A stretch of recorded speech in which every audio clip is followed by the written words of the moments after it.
بسم اللہ الرحمن الرحیم۔ حضرت ابو سعید رضی اللہ تعالی عنہ سے ظہر کے متعلق بخاری کی روایت میں ہے، کیونکہ گرمی کی شدت جہنم کی بھاپ کی وجہ سے ہے۔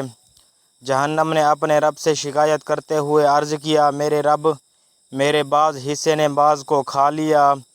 چنانچہ اللہ تعالی نے اسے دو سانس، ایک سانس موسم سرما میں اور ایک سانس موسم گرما میں لینے کی اجازت فرمائی۔ تم جب زیادہ گرمی اور زیادہ سردی پاتے ہو وہ اسی وجہ سے ہے۔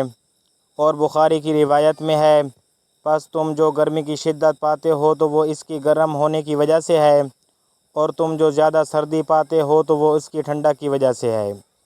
مشکوٰۃ المصابیح، حدیث نمبر 591۔ حضرت انس رضی اللہ تعالی عنہ بیان کرتے ہیں، رسول اللہ صلی اللہ علیہ وسلم عصر پڑھا کرتے تھے جبکہ سورج بلند چمکدار ہوتا تھا۔ جانے والا شخص نماز عصر مسجد نبوی میں ادا کرنے کے بعد حوالی مدینہ کی ملحقہ بستیوں میں جاتا تو سورج بلند ہوتا، اور بعض بستیاں مدینہ سے تقریباً 4 میل کی مسافت پر تھیں۔ مشکوٰۃ المصابیح، حدیث نمبر 592۔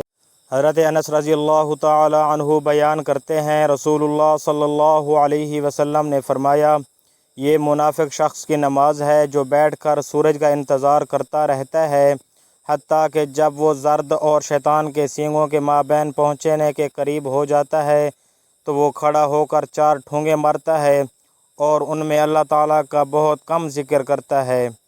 مشکوٰۃ المصابیح، حدیث نمبر 593۔